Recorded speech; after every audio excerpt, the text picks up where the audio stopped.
C'est Wab Décryptage sur Wab Info TV. Bonjour mesdames, bonjour messieurs, bienvenue dans cet autre numéro. Pour ce jour, on va s'apaisantir sur l'affaire Constant Moutamba, ministre d'État en charge de la justice et garde des Sceaux au niveau de la RDC. Reste-t-il toujours ministre? Est-il désormais reconnu comme démissionnaire? La procédure a-t-elle été respectée, notamment par l'Assemblée nationale? Ces interrogations et bien d'autres seront soulevées avec d'amples détails dans ces numéros. Bonjour mesdames et bienvenue.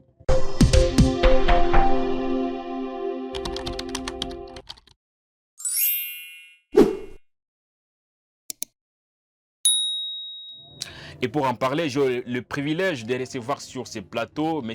Hubert Massomeko, juriste des formations et des professions, on peut le dire ainsi.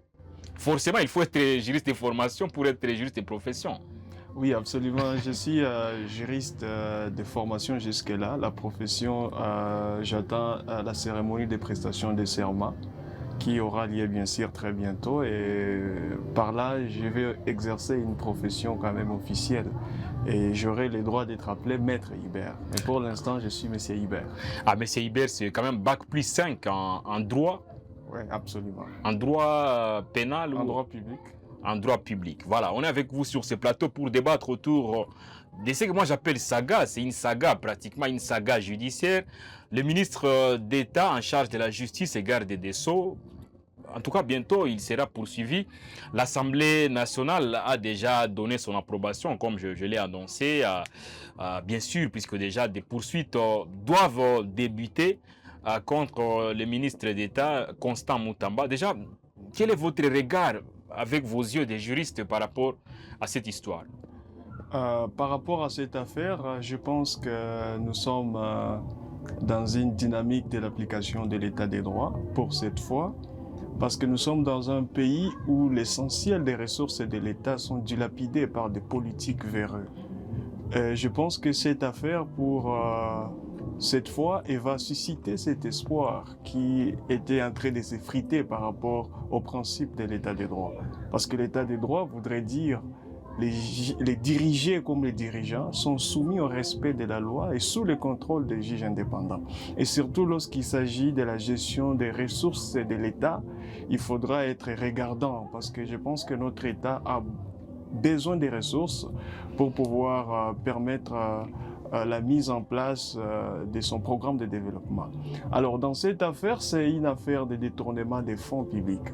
Nous avons entendu les débats dans les réseaux sociaux, mais moi je vais me fixer sur les débats à l'Assemblée nationale par rapport au premier réquisitoire du procureur général près la Cour de cassation, qui a consisté à demander à l'Assemblée nationale l'autorisation d'instruction contre le ministre de Justice, M. Constant Moutamba.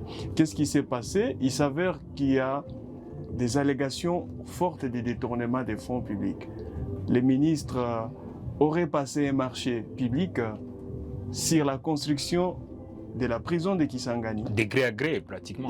Un marché de gré à gré, effectivement, on va y arriver, de la prison de Kisangani, avec des fonds qui n'étaient pas destinés à la construction de la prison, mais des fonds qui étaient destinés, effectivement, à la réparation des victimes de violences sexuelles. C'est cela même, le détournement. Le détournement ne signifie pas seulement détourner pour son propre compte, mais c'est aussi désaffecter les fonds qui ont une destination fixe, les amener dans une destination autre que la destination de prédilection. Et il s'avère que, selon les réquisitoires du procureur près la Cour de cassation, que les fonds ont été déjà versés dans les comptes d'une société si nouvelle. Zion Construction. Oui, une société nouvelle qui n'est pas connue et dont l'expertise n'est pas avérée. Et pour clore les débats, et cela s'est fait dans une procédure de passation des marchés de gré à gré. Wow. D'entrée de jeu, il faudra fixer d'abord ce qu'est le marché public en RDC et quelle est la procédure pour la passation des marchés publics. Les marchés publics, effectivement, c'est lorsque une entité territoriale décentralisée ou même lorsque l'État, pour des termes simples, lorsque l'État ou ses démembrements veulent passer un marché. Par exemple, je suis bourgmestre de la commune de Goma, je voudrais passer un marché pour la construction des marchés, par exemple, de vente de tomates. Ça, c'est un marché public. La loi fixe la procédure. Parce que le législateur congolais étant astucieux, il a compris que si M. Ibert est bourgmestre de la commune de Goma et qu'on lui donne la plénitude de passer les marchés publics sans le respect d'une procédure bien établie, M. Ibert allait donner ses marchés à ses cousins qui sont ingénieurs pour la construction et cela serait injuste. C'est pourquoi la loi fixe. Il y a 2 modes en RDC, un seul mode d'ailleurs et une exception en RDC pour la passation des marchés publics. Le mode par excellence, c'est l'appel d'offres. Cela voudrait dire, M. Richard, si le bourgmestre de la commune de Goma voudrait passer un marché public, il doit d'abord faire un appel d'offres. C'est-à-dire, tous les entrepreneurs vont venir concourir. Et l'État va choisir effectivement l'entrepreneur qui présente non seulement la qualité et l'ancienneté requise pour pouvoir effectuer ces marchés. Quand je dis la qualité, c'est aussi l'expertise, c'est aussi le potentiel que l'entreprise a, mais également par rapport au coût financier. C'est comme ça que ça se fait. C'est ça l'appel d'offres. Et donc, il faudra faire une offre publique. Les entrepreneurs vont venir compétir selon les règles telles que fixées par la loi de 2010 portant passation des marchés publics. Et l'exception maintenant, c'est les marchés de gré à gré. Et recourir au marché de gré à gré, on appelle ça marché de gré à gré ou marché de libre discussion. Recourir à ces marchés, la loi encadre même cette procédure. Il faudra que ça soit une urgence. Il faudra que l'on se retrouve dans une hypothèse où on est en face d'un prestataire qui est l'unique à organiser les marchés dont l'État ou ses démembrements a besoin. Il faudra avoir aussi l'autorisation de la direction des contrôles des marchés publics. Cette autorisation doit être préalable. Il y a une certaine procédure qu'il faut respecter pour recourir au marché de gré à gré. Et dans les cas sous examen? Dans les cas sous examen. Ouais.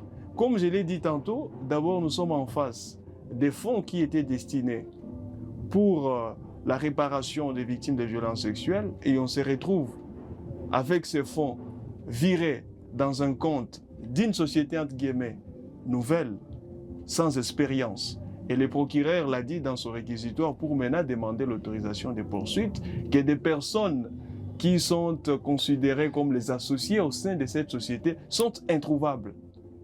Et on se retrouve dans une situation qui n'est pas la directrice serait en phase d'accouchement en dehors du pays. Ce sont des personnes qui sont introuvables. Il y a même des mandats d'amener qui ont été lancés contre certains individus qui seraient associés dans cette société-là. Oh. C'est une société, effectivement, où on pourrait se permettre de croire que c'est tout simplement une société écran pour pouvoir dilapider les fonds de l'État. La question qu'on se pose, monsieur Ibert, sans pour autant vous couper, on veut savoir, là, le ministre étant chargé de justice, il est censé être mieux informé. On aurait peut-être eu le temps de comprendre si ce serait un ministre, par exemple, de l'industrie ou, je ne sais pas, des commerces extérieurs. Mais là, c'est quand même un ministre de la Justice qui est dans l'obligation de maîtriser cette procédure. Mais qu'est-ce qui explique qu'il ne soit pas au courant de la procédure? A-t-il fait exprès ou c'était juste une volonté de détourner, comme vous l'aviez dit? Alors moi je pense que jusque-là avec les éléments du dossier, à l'occurrence les deux réquisitoires du procureur près la Cour de cassation, dont j'ai suivi effectivement les débats à l'Assemblée nationale, je pense que c'était un acte délibéré. Ce n'était pas par ignorance qu'il a procédé de cette façon-là. Parce que d'abord, désaffecter les fonds qui sont destinés préalablement pour la réparation des victimes de violences sexuelles à un projet de construction d'une prison, là d'abord c'est suspect. Et aussi, pour un marché public au sein des ministères, les ministres doivent informer préalablement la première ministre, qui est chef du gouvernement, qui doit approuver ce qui n'a pas été fait. Aussi les transferts de cet argent dans un compte d'une société nouvelle, parce que selon les procureurs, le compte a été créé il n'y a pas longtemps. On s'est rendu compte, nous sommes dans une procédure qui n'est pas loin, effectivement, je l'ai dit, sous contrôle de ce que la procédure pourra réserver après, parce que l'affaire est désormais, le ministre est poursuivi, il va faire face à la justice, effectivement, il pourra avancer ses moyens de défense alors solennellement. Mais jusque-là, on se rend compte que c'est un compte qui a été récemment créé et l'argent y a été viré, plus de 39 millions de dollars. Je pense que ce sont des fonds colossaux, encore des fonds publics qui doivent être justifiés et je pense que nous allons suivre le procès pour avoir un peu suffisamment d'éclairage par rapport à cette affaire. Mais justement, vous comme vous étant juriste, est-ce que vous pensez que le ministre, si pas l'ancien, les désormais anciens ministres, aurait assez d'arguments devant la justice pour s'en sortir, ou vous pensez qu'il y a trop peu de chances qu'il puisse sortir indemne? En tout cas, je pense qu'il y a trop peu de chances. Comme je le disais tantôt, vous le voyez en route vers Makala la déjà? destination, effectivement, la destination de l'argent, des fonds qui étaient pour la réparation de victimes, il affecte ça dans la construction de la prison. La première ministre, j'ai lu sa correspondance signée par son directeur de cabinet, n'a pas été informé en préalable. Pour passer ces marchés de gré à gré, il n'a pas respecté la procédure. D'abord, il n'y avait pas d'urgence. Non plus, cette société ne justifie pas d'une expertise particulière qui justifierait que les marchés lui soient accordés. Et même tel et tel cas, il n'y a pas aussi une urgence qui impose recourir à ces marchés de gré à gré. Je pense qu'il est tout droit en route vers la prison, à moins que lors du procès qui sera effectivement organisé, qu'il puisse avoir suffisamment d'arguments à avancer pour s'en sortir. En route vers les faits tels que nous les connaissons aujourd'hui, les faits sont accablants. Et quand même, c'est triste pour notre pays. En route vers la prison, une prison dont il a pu quand même réhabiliter des pavillons qui sont intéressants. Et il en serait, par exemple, l'un de ceux qui pourront y passer beaucoup de temps, ce qui est anormal. Et si on se préfigurait déjà les scénarios, s'il est condamné, c'est déjà pour combien d'années éventuellement? Je pense que la loi est claire, c'est l'article 145 du Code pénal congolais. Pour de telles infractions, surtout les détournements des fonds publics, il sera condamné, je crois, au maximum, si je ne me trompe pas, pour 20 ans de travaux forcés. Éventuellement pour 20 ans de travaux forcés. Ça, c'est le maximum de la peine. Voilà. Donc, c'est un tout petit peu ça. Mais dans les camps Constant Moutamba, on crie déjà au scandale.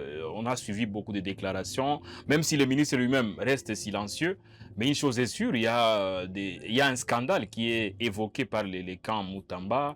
Apparemment, on essaie un peu de dire que le procureur près la Cour de cassation ne serait pas en odeur de sainteté avec le ministre. Il y a eu un complot, tout ça. Beaucoup de choses sont dites, mais est-ce que vous abordez cela dans un sens d'un complot? Absolument. Sur les réseaux sociaux, effectivement, nous avons lu suffisamment des militants qui ont avancé des arguments dans tous les sens et même à contresens. Mais je pense que la procédure pénale de notre pays, elle est si structurée de telle enseigne qu'un conflit individuel entre un magistrat et un justiciable ne peut pas interférer sur la procédure. Parce que lors de la phase pré-juridictionnelle, si vous êtes poursuivi, vous êtes en instruction, vous vous rendez compte que vous n'êtes pas en odeur de Saint-Tintin pour emprunter votre expression, vous pouvez solliciter auprès du supérieur hiérarchique ce que l'on appelle la décharge du magistrat. C'est-à-dire le magistrat instructeur, vous estimez qu'il y a suffisamment d'indices personnels qui empiéteraient sur sa neutralité, vous pouvez demander à son supérieur hiérarchique effectivement qu'il soit déchargé. Maintenant, si Moutamba était en conflit personnel, prenons-le comme ça, avec le procureur général près la Cour de cassation, un conflit personnel, effectivement, il aurait... Et d'ailleurs, à ma connaissance, ce n'est pas lui qui a instruit, c'est notre magistrat qui a instruit. Voilà. Je pense que cet argument n'a pas de fondement. J'ai lu il n'y a pas longtemps une correspondance du ministre qui a réquisé le procureur général près la Cour de cassation et tous les magistrats sous son autorité. Vous pensez que ça m'a fait rire? C'est une entorse?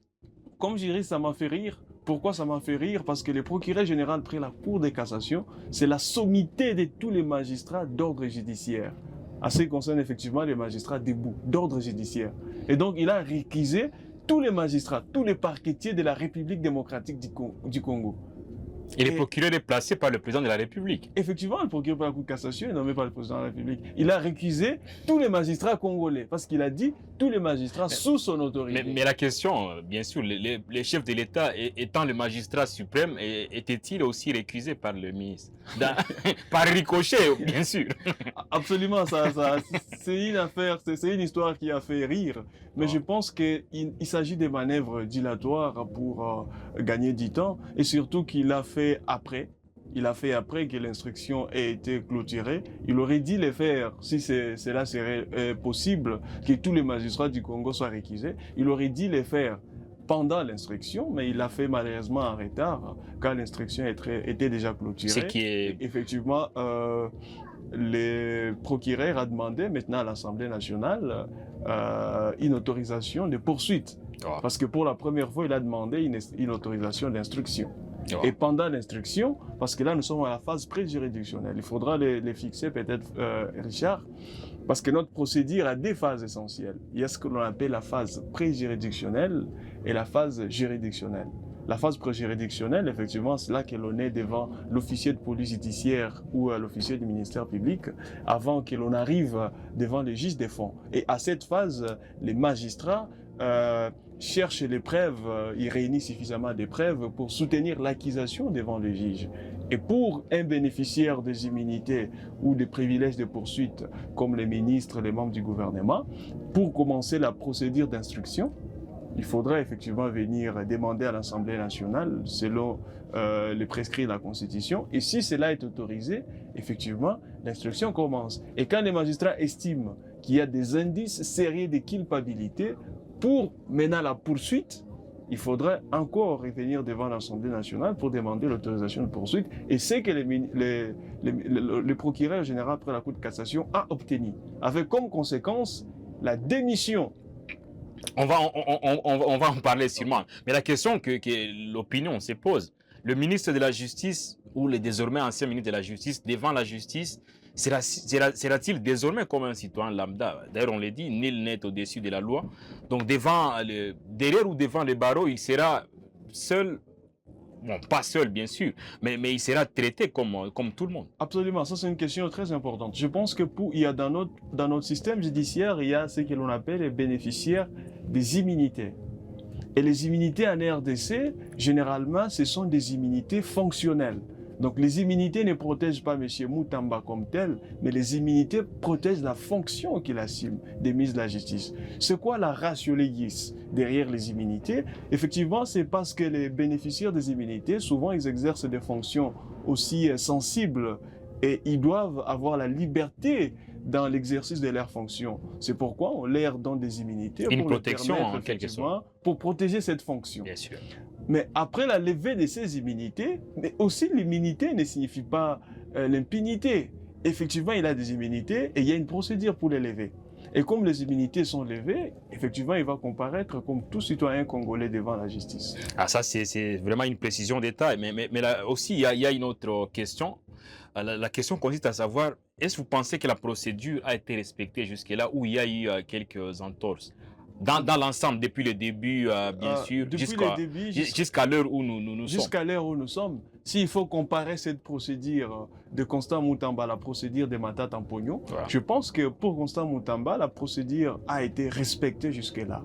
Pourquoi je l'ai dit? S'il faut faire une vie panoramique sur l'affaire Matata, on a sollicité la levée de ses immunités comme sénateur dans l'affaire les biens aérianisés. Et à l'époque, le bureau du Sénat a levé les immunités de l'ancien premier ministre Matata Mponyo sur l'affaire des biens aérianisés. Entre les mains du procureur près la Cour constitutionnelle, il a été poursuivi également sur l'affaire Boukangalonzo. Et pourtant, les immunités ont été levées sur une affaire bien spécifique. Revenons dans les cas Moutamba. Dans les cas Moutamba, le procureur général près la Cour de cassation a demandé la levée d'immunité dans l'affaire des tournements des fonds. Et ensuite, il est revenu quand il a tenu des propos outragiers dans un meeting politique où il a dit qu'il ne comparaîtra pas, il a jeté les discrédits sur les magistrats. Le procureur est venu pour demander la levée d'immunité dans cette affaire qu'il a nommée outrage au corps constitué. L'Assemblée nationale n'a pas autorisé la poursuite ou l'instruction dans cette affaire. Ce qui n'est pas le cas pour Matata. Pour Matata, on a levé les immunités dans une affaire et on l'a poursuivi dans une autre affaire où il n'a pas eu le temps de s'expliquer devant l'Assemblée, le Sénat à l'époque pour voir l'opportunité de la lever ses immunités. Je pense que lui a eu un traitement de faveur par rapport à Matata à ce niveau. De toute façon, c'était important. Deuxième niveau, le procureur est venu devant l'Assemblée nationale pour demander d'abord une autorisation pour instruction, telle que dit la Constitution, parce qu'effectivement, les procureurs avaient des éléments qui faisaient croire à un détournement, mais ils devaient instruire. Et pour instruire, c'est-à-dire, le procureur doit avoir des interrogatoires avec les prévenus ou la personne poursuivie. Il faudrait que les procureurs puissent réunir les éléments des preuves. Il faudrait assez des gymnastiques judiciaires à ce niveau pour être sûr que ces indices seraient de culpabilité vaut la peine de poursuite. Wow. Et il est revenu à l'Assemblée nationale pour demander alors l'autorisation de poursuite. Je pense que la procédure jusque-là a été respectée et comme vous l'avez tous constaté, ça s'est fait, c'était même diffusé à la chaîne nationale. L'Assemblée l'a autorisé en plénière. Wow. Et la grande majorité des députés étaient d'accord pour toute la procédure. Je pense que jusque-là, il n'y a pas à chercher les poils sur l'œuf. La procédure a été observée. C'est tellement important quand même de soulever cette étude comparative, s'il faut le dire ainsi.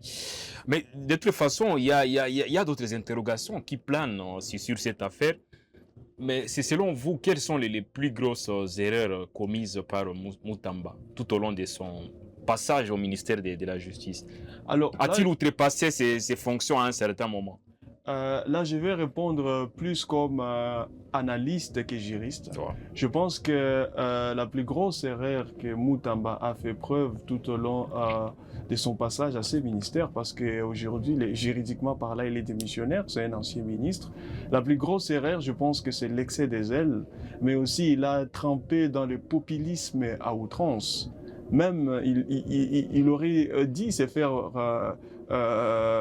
poursuivre également pour outrage au corps constitué. Il a tenu des propos devant le palais de justice à Kinshasa où il a jeté de l'opprobre quasiment sur tous les magistrats. Je pense qu'il y avait cet excès des ailes, il y avait également un populisme à outrance et maintenant il faut voir où il en arrive aujourd'hui. Carrément, l'ensemble de ces actes sont attaqués aujourd'hui. J'ai lu hier un communiqué du procureur général pour un coup de cassation qui a annoncé la traque de tous les prisonniers qu'il a illégalement libérés de Makala. Je pense qu'il y avait ce populisme, il y avait également, comme je le disais, l'excès des ailes et peut-être un manque d'expérience.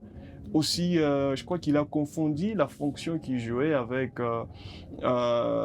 une opportunité de se faire une santé politique et malheureusement, il n'a pas bien joué ses cartes. Aujourd'hui, il est dans des mauvais draps. Et à l'inverse, bien sûr, c'est une autre question, mais un peu diamétralement opposée. Quelles sont les grandes innovations qu'il a pu apporter?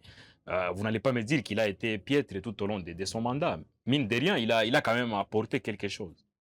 Alors, je crois que je n'ai pas suffisamment d'éléments par rapport aux innovations parce que comme ministre de la Justice, nous serions contents d'en prendre par exemple sur le plan de l'administration de la justice qui a assez d'avancées. En l'occurrence, surtout aujourd'hui, les institutions judiciaires souffrent des manques de frais de fonctionnement, également des financements pour bien accomplir leurs tâches. Mais jusque-là, on n'a pas vu assez d'amélioration sur ces niveaux-là.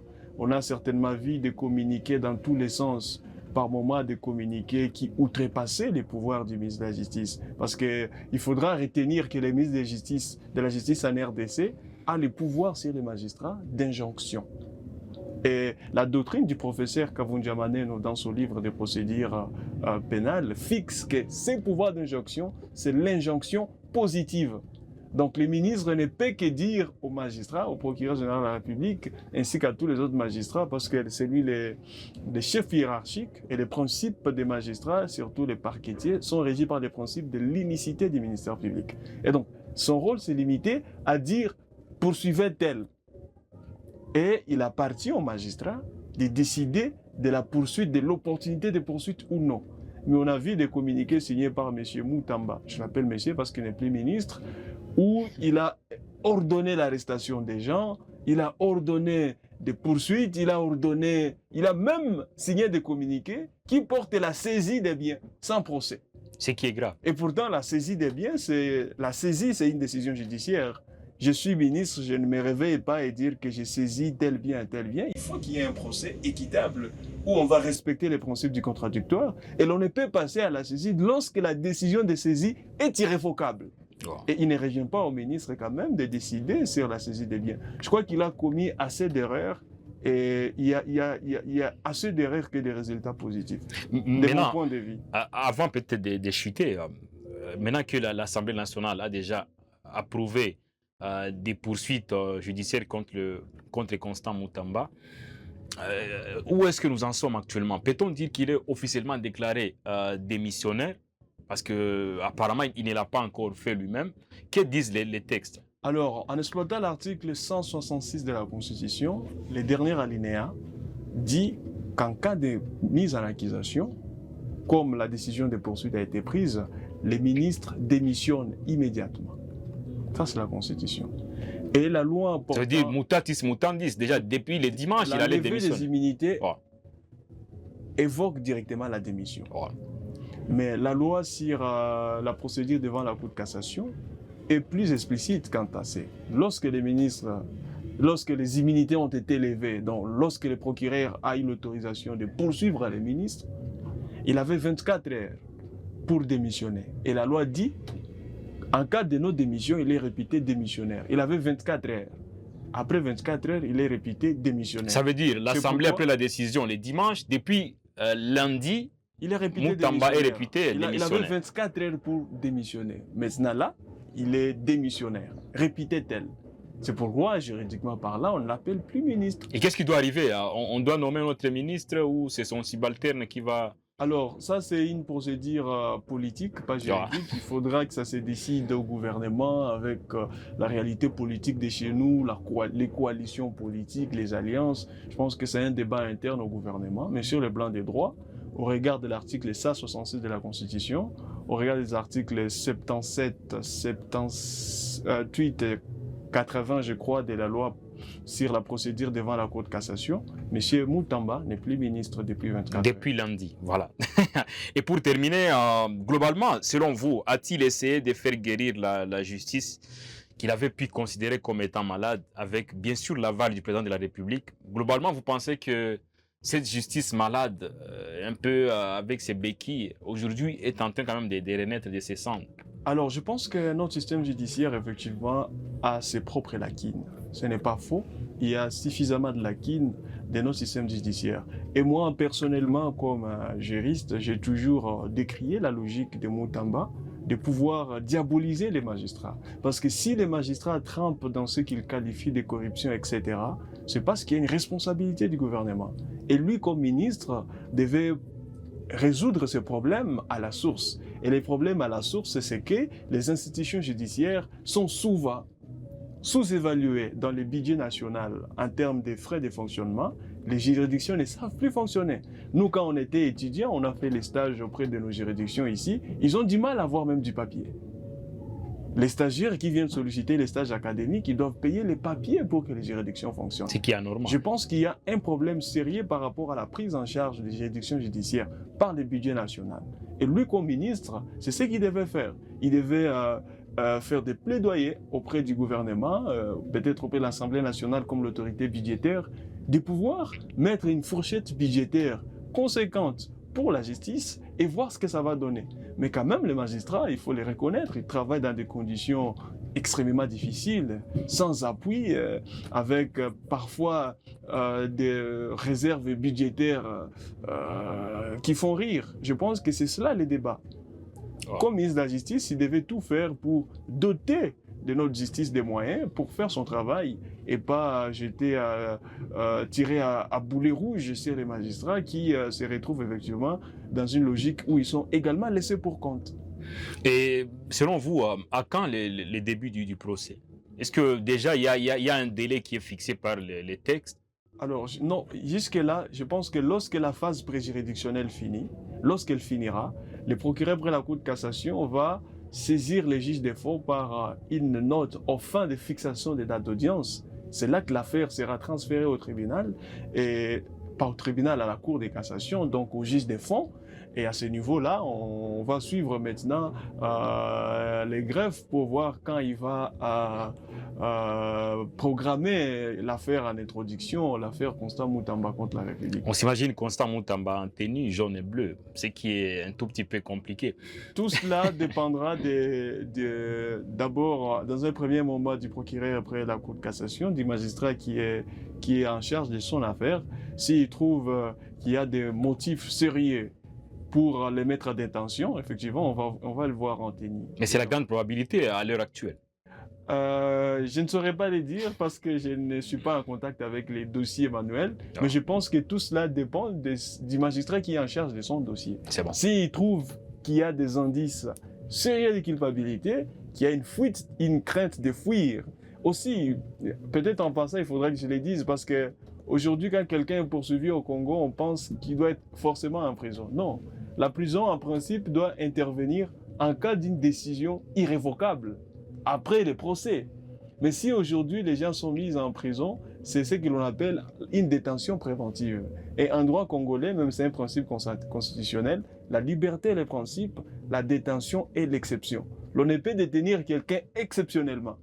Et des raisons qui sont avancées par la loi sur la procédure pénale, c'est notamment la crainte de fuite, si on se rend compte qu'il risquerait de se soustraire à la justice. Et déjà, le procureur général près la Cour de cassation, dans un communiqué, a prévenu de quitter la ville de Kinshasa. Bien sûr. Également, il y a la notion de si l'identité du prévenu n'est pas clairement cernée,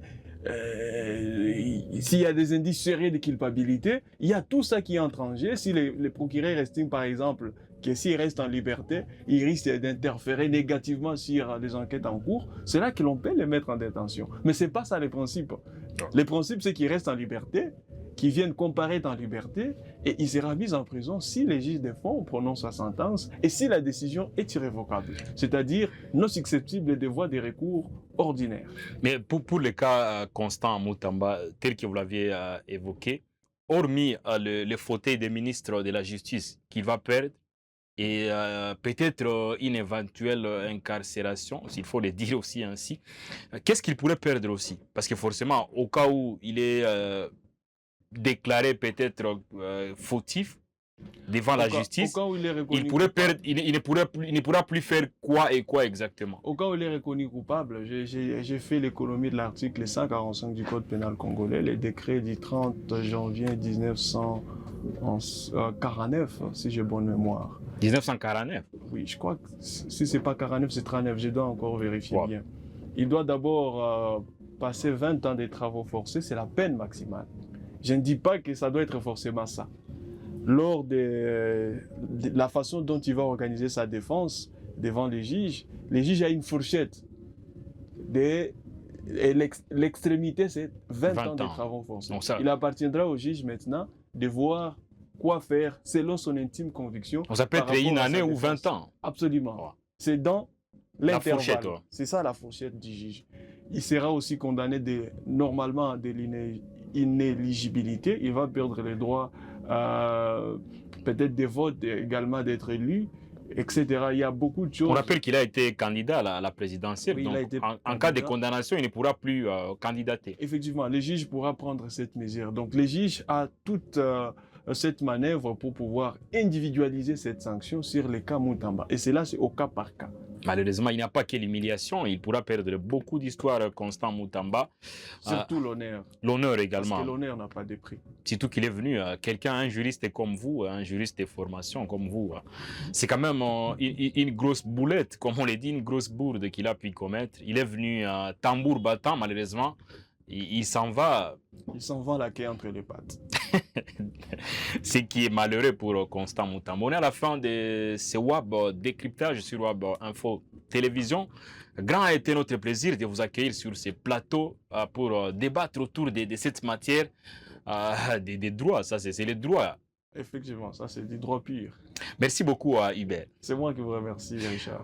On va se retrouver très prochainement pour débattre autour d'autres faits d'actualité sur Web Info Télévision. Merci beaucoup de nous avoir suivis. N'oubliez pas de vous abonner et de cliquer sur la cloche de notification pour être au parfum de nos actualités au quotidien. Merci beaucoup et à très bientôt. Salut.